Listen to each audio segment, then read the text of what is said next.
So the purpose of this really is to give you an overview of this pilot project that you're going to be involved in with the University Health Network. We'll do an overview of the pilot. I'm going to briefly look at the experience outline, which you would have already received. And if you haven't, just let us know and we'll certainly send you a copy. If you've had a chance to look at it, you'll know that you have some responsibilities during this experience beyond the delivery of bedside patient care. You will be completing a learning plan, which will really help you focus on what it is you want to learn. There's also a discourse analysis, and we'll talk a little bit more about that. There are evaluations involved throughout the experience because this is a pilot. So this is a College of Nurses of Ontario approved pilot. So we will be submitting significant evaluations at the end so that hopefully this becomes a process that can be replicated in other areas. We'll also talk about the practice verification form and a quick review of the handbook that you also received, and then any questions that you might have at the end. So again, please just put your questions in the chat box and we can look at them at the end. So back in February, the Care Centre began discussion with the College of Nurses of Ontario regarding the barrier that many of you had encountered with your safe practice expiring during COVID, and really trying to look at a way that we could help you meet that final requirement on your road to registration. So through those discussions, the CNO approved the pilot and we were able to engage in a really wonderful partnership with the University Health Network. And I would think some of you probably have already received your offer letters, but I think this is a wonderful experience, both for you and of course a huge benefit to the University Health Network in these most unprecedented times that we're facing. So there's a little bit of the history about how we got to where we are today. So just a quick overview, you know that in order to be eligible to participate in this pilot, your safe practice had to expire between 2020 and 2021. This was a requirement from the College of Nurses that they were willing to approve the pilot, but only for this particular group of nurses. The pilot will go from either May 3 or May 10, whichever entry you have selected, up until July the 23rd. So when you're purchasing your insurance, you only need to purchase it for the 3-month period. This is a full-time commitment, 400 hours in total. You will be working days, nights, weekends, just as if you were working in any kind of healthcare facility. One of the big benefits for many of you may be interested in is that at the end of this experience, you will be offered an opportunity to apply for a full-time position with the University Health Network. So this may not be something that you're looking for, but I know full-time nursing positions are not easy to come by. And as you know, the University Health Network is really a world-renowned healthcare and research facility. So I think we're really very fortunate to have partnered with them and for you to have this opportunity. During this pilot, I want you to remember you are never alone. There's always somebody there to help you, regardless of whether it's a clinical issue, a policy issue, whatever it is you're running into. You will be assigned an individual preceptor at the University Health Network, and you will be given that name and contact information. I am the advisor, so you can always get in touch with me. And of course, your primary contact at CARE is your case manager. Case manager is very familiar with the pilot and will be more than happy to help you with any problems or situations that you might encounter. We also like to hear a little bit about the celebrations. We like to hear how things are going, especially if they're going well. So we really want you to reach out to us because I say you're not alone. Please never feel alone in this experience. All of us are there to help you. We all want this to be successful. You do, we at CARE do, and of course the University Health Network does as well. So there's some important dates. You've had an opportunity to review the experience outline document. And if you haven't, I urge you to do that. It really elaborates around what the expectations are of you, what you can expect of the experience. So some important dates to remember is that you will be developing a learning plan And that learning plan must be submitted in week 4. That would be the week of June 2, and you send those learning plans to me. You can see the 3 highlighted meeting dates. These are important dates because we really want to see how things are going. Do we need to make any adjustments? We certainly don't want to wait until that final evaluation to find that we should have changed something partway through. So it's an opportunity for everybody to connect, to let us know how things are going, and to see if there's anything that we need to do to adjust. So please put those 3 dates in your calendar. That's June 10, July 5, and the final evaluation on July 23. I will be sharing those with the University Health Network. So even if that's, if the day is a day that you're working, you will be given the time to participate in that meeting. Your discourse analysis, and we'll talk a little bit more about that as we go through the presentation, is due in week 8. That would be the week of June 28th. And then of course your final evaluation is due the week 12, which is June 19. So these are important dates to remember. Please put them in your diaries, and we'll look forward to the meetings, and I'm certainly looking forward to reading your learning plans and your discourse analyses. So these are important dates. Please read the experience outline document. If you have any other questions after the presentation that we didn't address, or you have something you need some clarification about, please don't hesitate to reach out. We want everybody to be fully informed as to what their responsibilities are and what to expect at the other end as well. So initially, you're going to be doing a learning plan. So this is, you are all experienced nurses. You've had nursing experience. So this is an opportunity for you to really look at the assignment that you have. What kind of a unit are you on? And what is it that you hope to learn in that particular unit? What are you going to learn, and how are you going to do it? So for your learning plan, you will look at one overall goal for this practice experience. Okay. Then you will refer to the College of Nurses Entry to Practice competencies and look at 2 of the 9 roles outlined in those entry to practice competencies, and pick out 2 that you think would work in the learning environment. You will do this in collaboration with your preceptor. So you want to talk to your preceptor about what it is you hope to learn. Is it realistic? What kinds of resources are you going to need in order to achieve that goal? So you really are wanting, as I say, to develop a plan for yourself so that at the end of the experience, not only have you had an opportunity to work at the bedside in the Ontario healthcare system as a nurse or registered practical nurse, but you really had an opportunity to make the most of this learning experience.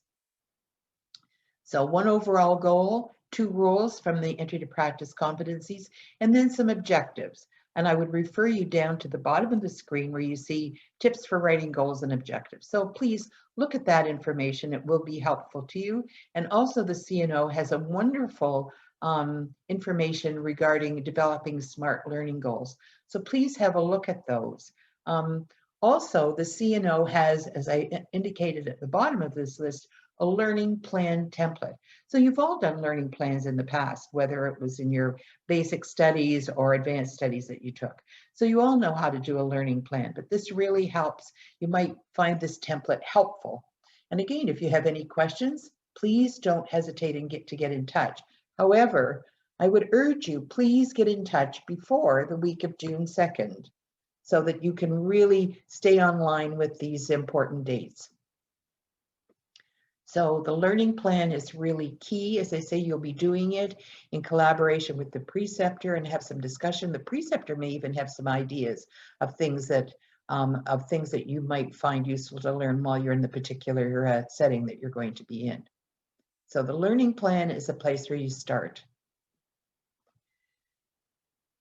Some of you may not be that familiar with the words discourse analysis, but you know that as a nursing profession, that we are dedicated to reflective practice, so that you know that as part of our practice on a regular basis, we reflect on situations that we've encountered. We evaluate them. We look at what went well, what didn't go so well, and what do we need to do differently the next time. The discourse analysis is a type of reflection, but it really looks at the kind of conversations or discussions or verbal interactions that you may have had with, it could be with a patient, it could be with a family, it could be with another team member. But it's really an opportunity to reflect on these conversations, to really help you understand what's going on in the healthcare environment in which you're working. So it involves thinking about a personal story that happens while you're at the University Health Network.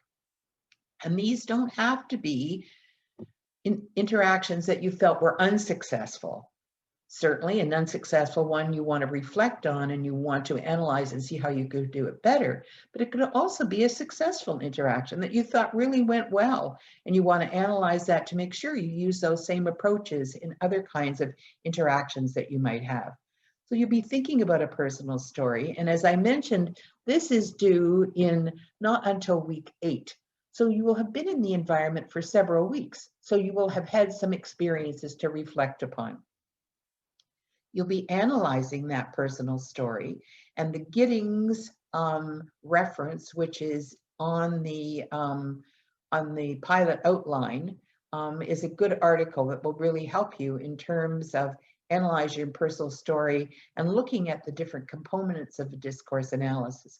And then eventually the implications for your nursing practice. As you reflected on this conversation or interaction, how is that going to affect your practice? How will that make a change in your practice? And there's also a reference there that you might find helpful as you are completing the discourse analysis. And those discourse analysis also will come to me. So an opportunity to reflect on what's going on and to really, they say, what went well, what didn't go so well, what do I want to make sure I do again? And what things might I want to change in future interactions? It can be, as I mentioned, with a patient's family, maybe another member of the healthcare team. I mentioned that throughout this experience, there will be several evaluations. So specifically for you, you will be doing a self-evaluation. You will be sharing that information with your preceptor, who will also be doing an evaluation that will be reflective of how you perceived yourself and how they perceive you as well.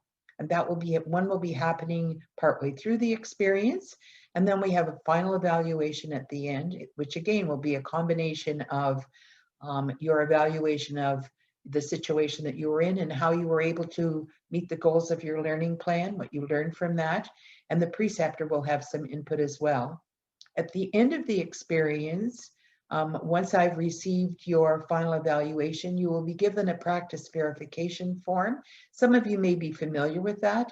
This is a form that's submitted to the College of Nurses to verify the fact that you did indeed complete that practice and are now eligible to meet that final registration requirement. So that practice verification form will be given out to you, as they say, after I receive your final evaluation. But of course, this is a pilot. So we're wanting to evaluate the experience, not just your individual experience, but the experience in its entirety. So you'll be asked to give some input in terms of how the pilot went, what you thought were the benefits of it, what were the good aspects of it, what things needed to be changed, do you think it should be replicated, what suggestions might you have? So you'll be asked to look at this experience from a more global perspective as well. Your preceptor will be asked to do the same thing, to evaluate the actual pilot itself. And then a member of the UHN management will be asked to do that. Now that might be the nurse manager or whatever they call the nurse who's in charge of the department where you'll be working. It might be someone in human resources. That's really yet to be determined, but we will be having an evaluation of the pilot from a UHN management point of view. So lots of opportunity throughout this experience to give your input. And as I mentioned earlier, if we need to change things partway through, we want to do that. And we only do that, I'm not going to be in the practice environment. So we can only make those kinds of changes based on the information that you share. So and again, I don't think this would be a surprise to you. You would expect to be completing evaluations. In the handbook, there's also an outline for the preceptor's evaluation, so you can have a look at that and you'll see how they're going to, the kinds of things they're going to be looking at, and I will be forwarding to you a self-evaluation form for you to complete. So the handbook, a multi-paged document, it really provides in-depth information for you. Excuse me for just a second. Sorry, just a little cough there. Again, it provides a lot of background information regarding this experience, both for you, for the preceptor that you'll be working with, and also for the advisor as well. So please take the time to read that. Again, if you have any questions about information in it, if something seems unclear, or you really want to have a conversation about it, please don't hesitate to reach out. You can certainly, the preceptor will be receiving a copy of this handbook as well. So you may have some discussion with the preceptor, and it outlines the preceptor's role as well. So it gives you an idea of what to expect.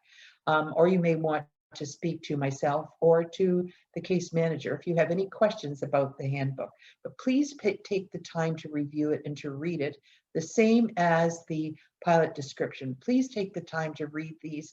You really will want to be well informed when you go into this new experience.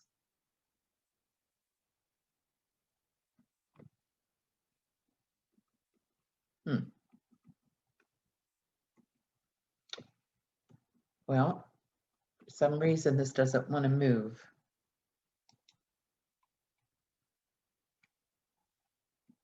Oh, there we are.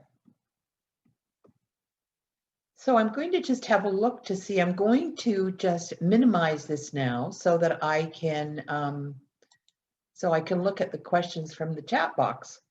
So we're not overwhelmed with questions from the chat box. Okay, so someone says they haven't yet gotten the offer letter from the UHN. So I could just say, if you have submitted your application through the UHN portal, which your case manager would have provided you with, as long as you've done that, you will be hearing from the University Health Network with your offer letter. You can imagine they're fairly busy dealing with everybody's offer letter, but you will be getting one. So as long as you've submitted your application, it's just a matter of waiting a day or two. And if in a day or two you don't get it, please let us know and we'll follow up with UHN. I put aside a fair bit of time. So if you, I think because we don't have not a significant number of messages in the chat box, we just wait a few minutes to see if people put messages in. Okay. All right, so somebody's saying they got a letter saying that they can't start on that day. All right, so just get back to them and tell them that. Now you need to know, and as I think you may have gotten the information, the first week of May 3rd, you don't actually have to go to your assigned unit that week. That week would be devoted to a lot of online orientation requirements that University Health Network has for any new hire. So as I say, you don't really need to appear in person on May 3rd. So just keep that in mind. If you think that whatever is happening in your life the week of May 3rd, that you can take the time to do the online, usually there's orientations, there may be things like safety protocols and whatnot that they will want you to complete online. But remember that you're being paid as of May 3rd. So think about that. If you feel that given whatever's happening in your life, you won't have time the week of May 3rd to meet that, then let them know that you will actually start on May 10. Okay, so I see a few people have that same thing. I did check with them to say, will you be expected to actually appear on your unit on May 3rd? And the answer was no. Okay. It's a web-based orientation, that's right. So you will be getting information probably towards the end of next week in terms of where your actual assignment is. Maybe you have that already, and what shift you'll be working. Now, one could assume you will be working a day shift to start. And I need to let you know that you will be working the same shifts as your preceptor. So you're going to need to be fairly flexible in terms of the shifts that you will be working, because as you know, the preceptor will have his or her schedule already. Now, one might think that after a month or so, once you're feeling really comfortable with the unit, that you may work a few shifts that differ from your preceptor. But the expectation is that you will be there the same shifts as your preceptor. Okay, so how many participants are there in the program? Well, we are continuing to add. We at the moment, I believe, have told UHN about 12, I think 12 of our members who will have submitted their applications, but they continue to come in. So I can't tell you, there really isn't a maximum number. So I can't tell you at the moment how many there will be finally. When at that first meeting, when we're together, I can let you know. So you submitted your application on the 26th and you haven't gotten your offer letter yet. So that's from Pat.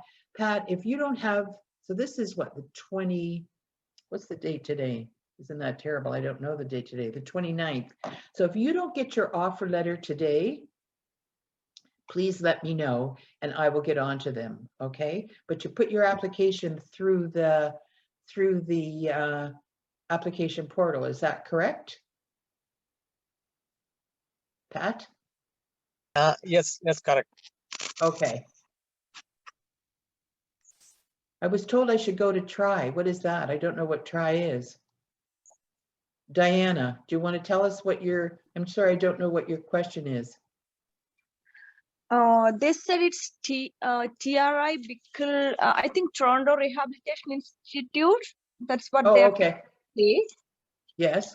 But they didn't explain exactly what it is and where it is. But when I Google it, I saw it's Toronto Rehabilitation Institute. But they didn't let me know like where should I go, who should I meet. So I wonder when I can meet the preceptor before I go there. So just remember that first week of this experience is really these online things that you need to complete. So they will let you know. So Toronto Rehab has more than one location, as you probably know. So they will let you know which location you are to go to. And my expectation is that your preceptor will make contact with you before the first day you're actually to go to your assigned area. But I will clarify that just to make sure. I mean, it would be nice to know who your preceptor is and their name and to just make contact with them. So I certainly will follow up on that and make sure that you know who you're to meet before you, first of all, where you're supposed to go and who are you going to meet. Other questions? I think you could go ahead and open your microphones if you want to ask a question. We have a fair bit of time. I put a lot of time aside because I wanted to make sure we got as many questions answered as possible. I see several of my case manager colleagues have joined us. I don't know if they have any questions that they might want to ask as well. Everybody's pretty happy, I guess. Actually, Ruth, my name is Dini. Yes, Dini.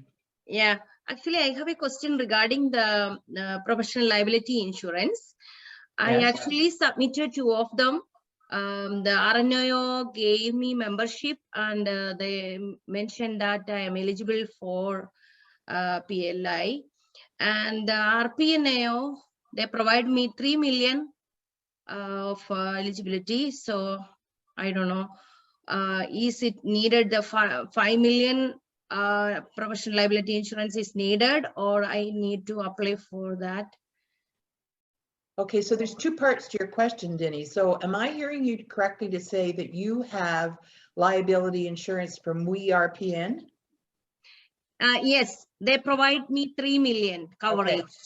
Now, but I'm assuming in this experience, you're meeting safe practice for RN registration, is that correct? Yes. All right, so what you need to do is you need to first of all, yes, it should be 5 million. But secondly, you need to clarify with the We RPN whether their insurance coverage will cover you in your RN scope of practice. Because remember, you're going to be practicing as an RN, not an RPN. So you need to clarify that, Denny, to make sure that you have the insurance that you need. Okay, okay. So also I am contacting our RNAO about that. The people are contacting me every day. Okay. Right. Thank you so much. Okay. Thank you, Ruth. So somebody's asking about accommodation. Is that correct? Diana, you're asking about accommodation. Yes. So today I will be getting information regarding accommodation for people who, for whatever reason, need to stay in Toronto during this period of time. One of the highly recommended accommodations will be at the University of Toronto residence.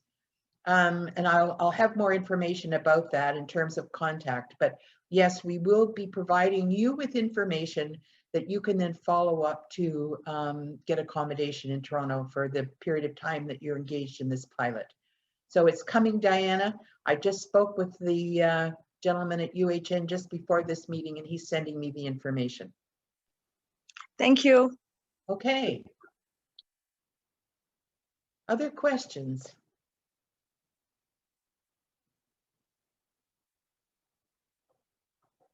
Yes, Galaxy, you have your hand up. Galaxy, what is it? Galaxy S8. Did you have a question?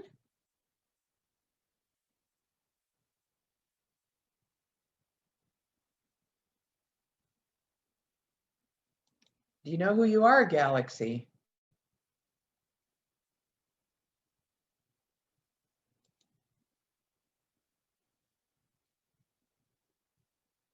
If you look on the screen, as I say, Galaxy, the name on the screen is Galaxy, and they have their hand up. Okay, now are you going to talk to us now? Okay. Yeah. Hi, my name is Sushama. Actually, I Okay. just want to know when will be our first day in the hospital. It will be in next week.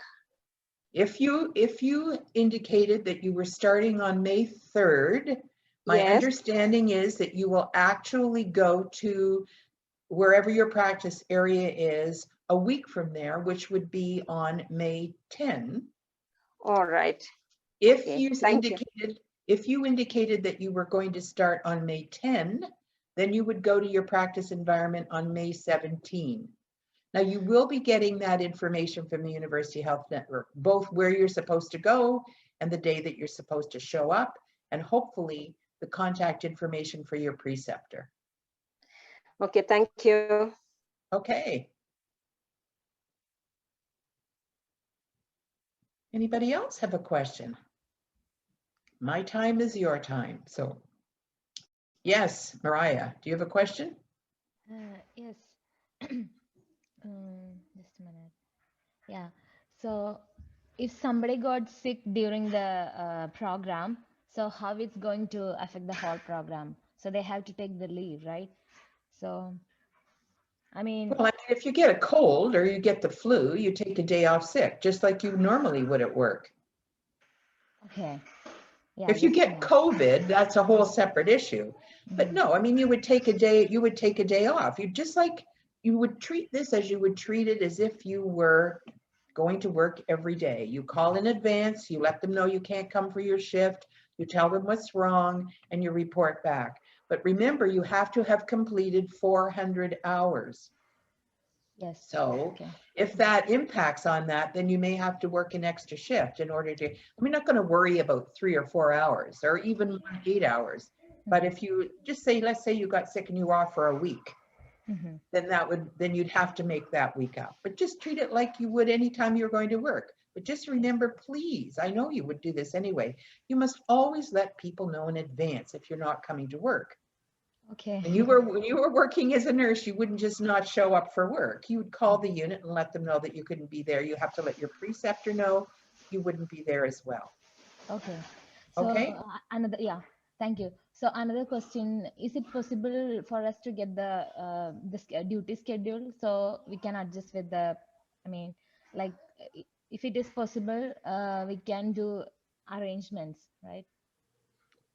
Okay, so what I would hope is that, and what I will ask for, because I think it's a good question, is that your preceptor will send you his or her schedule.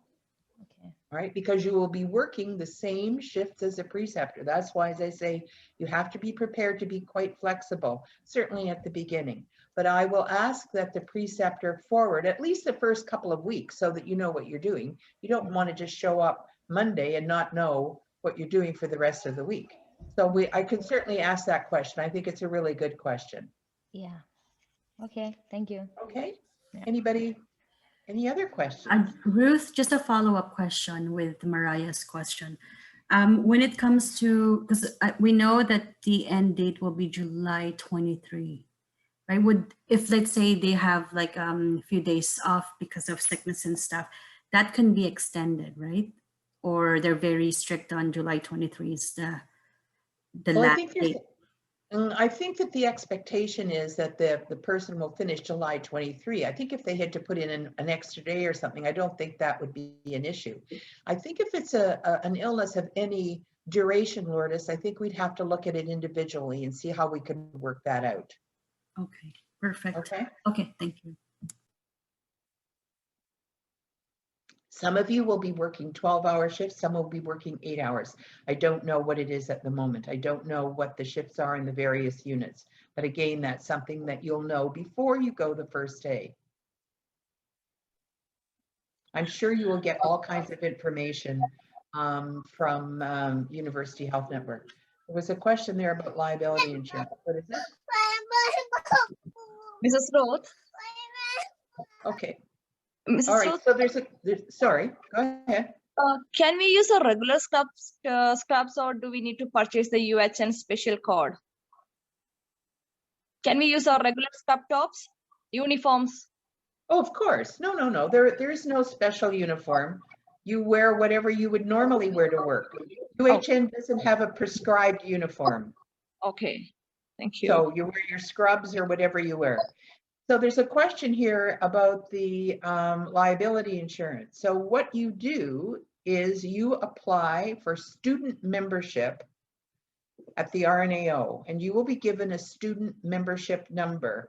You then use that student membership number to complete the insurance form, and then you submit the insurance form to get your professional liability insurance.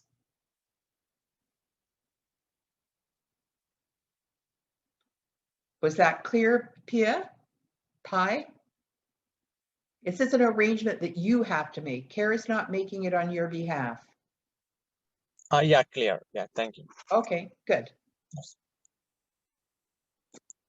Well, somebody asked about the shifts, 8 or 12 hours. Some units will be 12 hours, some units will be 8. But you should get that information ahead of time. So again, so you can plan your life.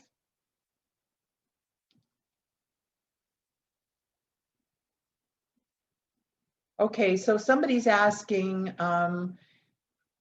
for some kind of show of hands about how many people got the location of their preference number 1, I'm assuming. So you know what? The easy thing would be, why don't you just, if you know where you're going and you got your preference, just put your hand up. And then we can just quickly count them. We'll get an idea of how much, and some of you may not even know yet. Do you know how to put your hand up? Okay, so Dinny got, and Misha. Okay. Other people who know where they're going, was it your preferred location?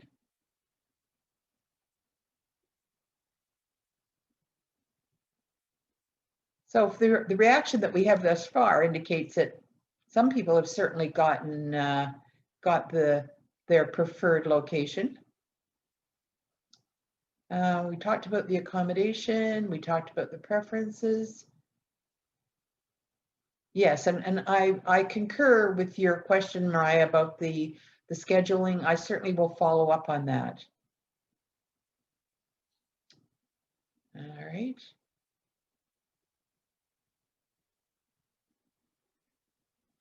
So there's a question from Misha about uploading documents. What is it that you're referring to exactly, Misha?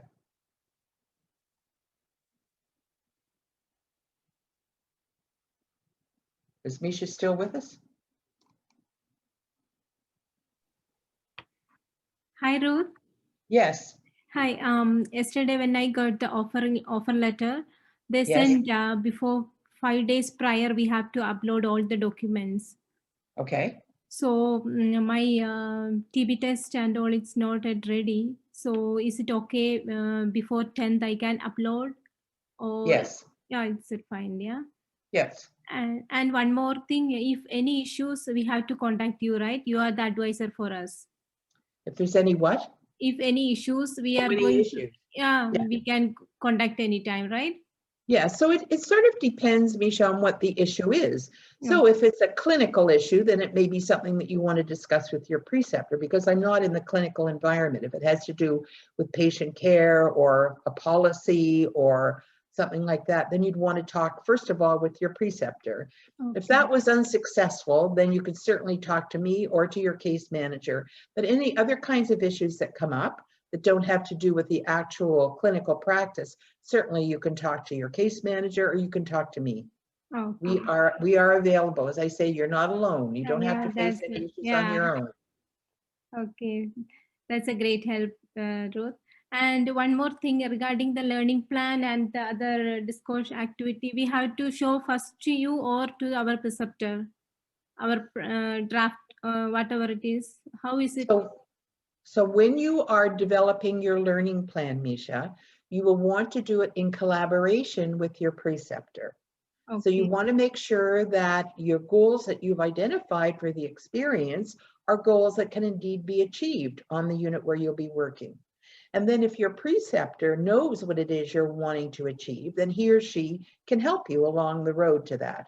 So they certainly should be involved. You finally submit it to me. The discourse analysis just comes to me. It doesn't have to go to your preceptor. Okay, thank you.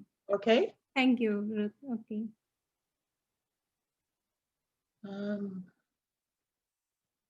Any other questions? These are really good questions. It's good to have this kind of discussion.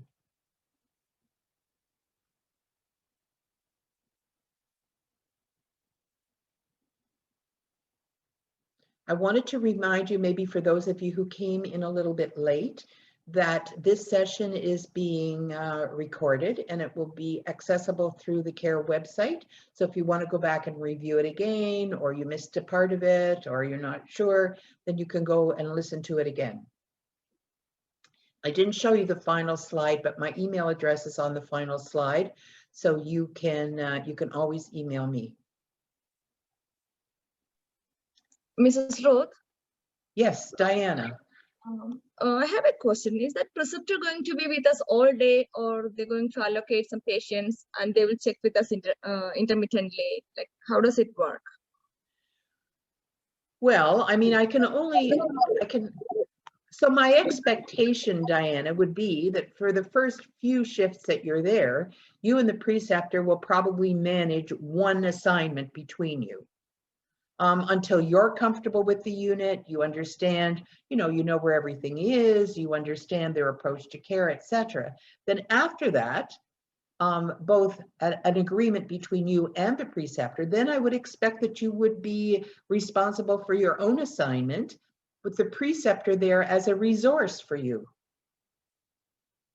Does that sound reasonable to you? Oh, exactly. And what will be the nurse-patient ratio? Like how many patients we can expect? I can't tell you that. I don't know. Oh, They would okay. be, they're different depending on which area you're working in. So if you're going to the emergency department, the assignment would be much different than it would if you're going to Toronto Rehab. So you'll find that out when you get there. Yeah, my location is in CCC. Pardon? They gave me CCC, complex continuing care. I don't know what, I can't tell you. I don't know what the ratio is, Diana. You'll find out when you get there. Okay, thank you. Okay.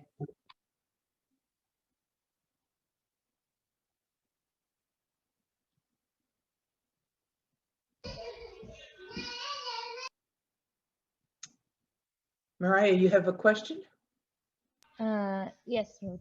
So will it be 3 days on, 3 days off shift, or it will change accordingly? So I don't know. I can't Okay. tell you what the shift will be. You will be Okay. working the same shift as your preceptor. And Mhm. again, it depends on whether it's 12-hour shifts or 8-hour shifts.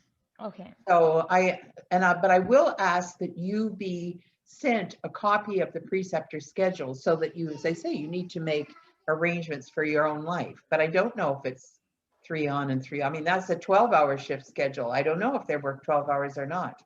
Okay. Thank you. Ruth, there's a question about the COVID vaccine and how to get it. Did you review that one? So if you have not had your first COVID vaccine immunization, you need to get back to the University Health Network and tell them that you need to access your immunization through their process. They said that if you hadn't had it, as you know, they're immunizing their staff. So you'll get information from them about that. I can ask them actually to send are there many of you haven't had your first immunization? I would hope most of you have. Okay, what I'll do is I will ask them to send the information about how you go about doing that. They have a portal somewhere in their intranet where you can access that information. So I'll just make a note. So you need the immunization info. Okay. Okay, thanks, Michelle. There's another question that was, is there anyone got an offer letter from Toronto Rehab?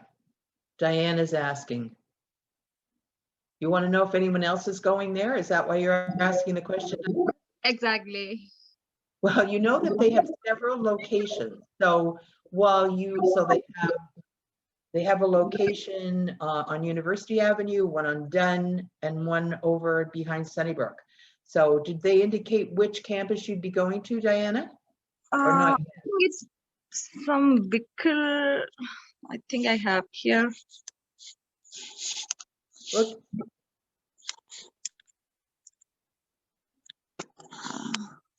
Let me check and tell you. 1 second. well, it's okay. It's all right. Now there's somebody called Owner who has their hand up also. I don't know who Owner is, but you've got your hand up, Owner. Did you have a question?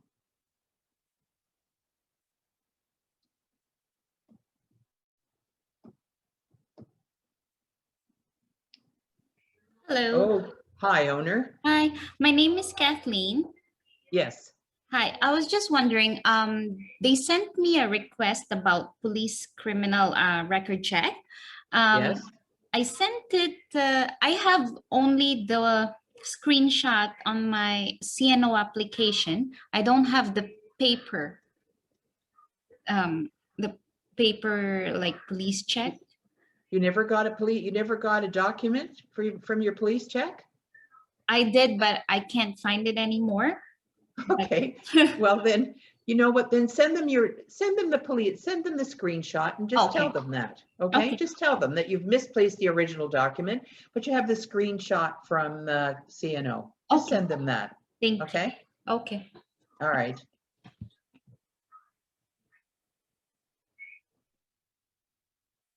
Did you have any more questions, Owner, or you just haven't put your hand down yet? Oh, okay.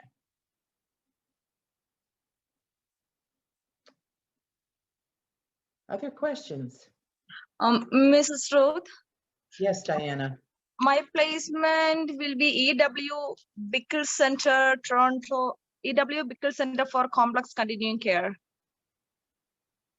So 130 Dunn Avenue, Toronto. Okay, so it's downtown. It's downtown. Okay. I'm done. So you prior to your first day, you need to check out the address, find out how you're going to get there. See what the public transit situation is. If you're driving, find out about parking, because you don't want to be late the first day. So you need to check these things out. Fortunately, we have a pretty good public transit system in Toronto, and all of the locations where you might be going are well serviced by public transit. So you should be okay. For those of you who are new to Toronto, you might want to consider getting yourself a Metro Pass, or it's not called that anymore. What is it called? You Torontonians help me. Presto card. Thank you. You can load a Metro Pass on the Presto card. Yes. So get yourselves a Presto card, because then you don't have to worry about having any money or whatever, and it's an automatically can take funds from your bank account, and it really works very well. So please make sure you check out how you're going to get where you're going to go the first day.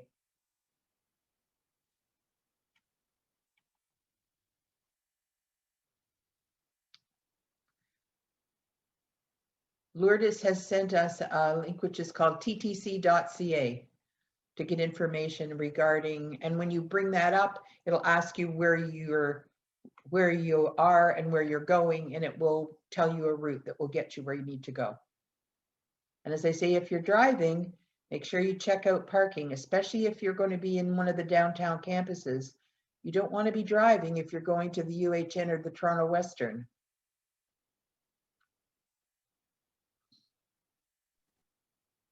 Yes, Denny.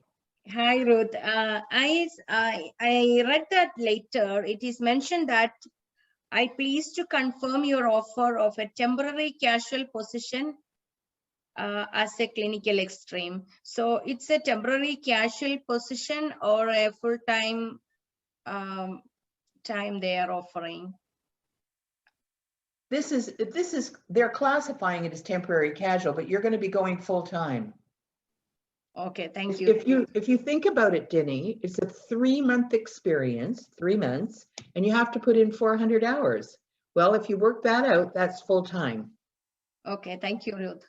And as you know, casual can be anything from 1 shift a month to every day. Okay, okay. My understanding is at the end of this experience, if it has been successful for both you and for the University Health Network, that you will be offered an opportunity to apply for a full-time position. That's my understanding. Yes, thank you.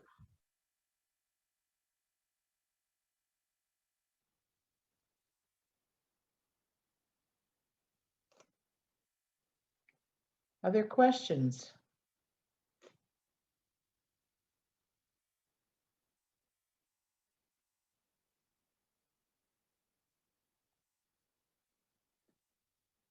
Let me just check the chat box and see if there's anything in there. Grace has put in the link to your Presto card. So have a look at that, www.prestocard.ca/en. They're wonderful, actually, because you never have to worry about whether you have to buy anything. You just use your Presto card and away you go.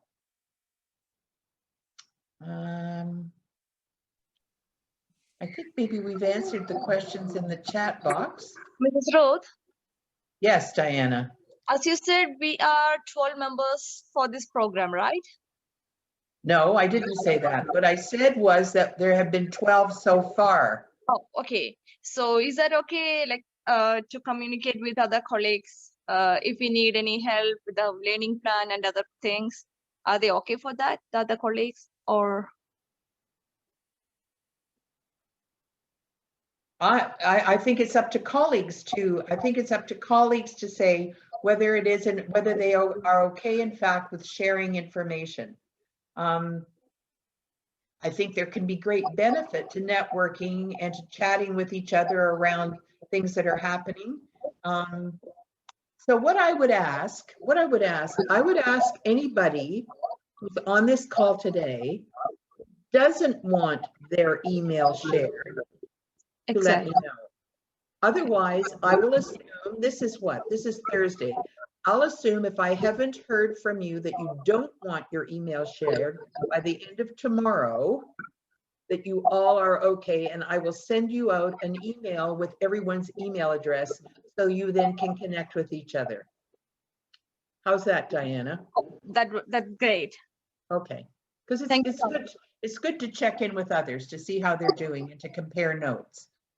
Exactly. And also, like, if other people are okay, like, we can just make a small group so that we can share, Sure. we can share our learning. I mean, like, not the points, like, we can just share our ideas and we can help each other. Absolutely. That will help. Yep, good idea. Thank you. Okay, okay, Ansi, you have your hand up. Yes, Ruth, I have a question. Like, I'm living in Cambridge, Kitchener, Cambridge area. I just want to know anybody from that area, just for transportation kind of things. If anybody from that Cambridge, Kitchener area. Mrs. Ruth? Yes. This answer is for Ansi. I am from Fergus, Ontario. We are almost the same area. Oh, okay. Okay, so How Nancy, I'm wondering, it's not easy to travel up and down this time. So, so how they are traveling from here to there, I want to know. That's why I'm asking anybody from Sure. here, anybody. Okay, so you know what, Nancy, when I send Yes. out the email tomorrow with Okay. all of the names of those who agreed to share, then you can ask that question. Okay. If you don't mind, Ruth, can you add their phone number too, so it's easy to reach them. I'm easy. not sure I have it. You know what? I'm going to send you their email, and you can ask them for their phone number. Okay. Oh, okay, sure. Thank you. Okay. Diana, do you have another question, Diana? No, it was previously raised hand. Okay. Anybody else want to put their hand up? Any other questions?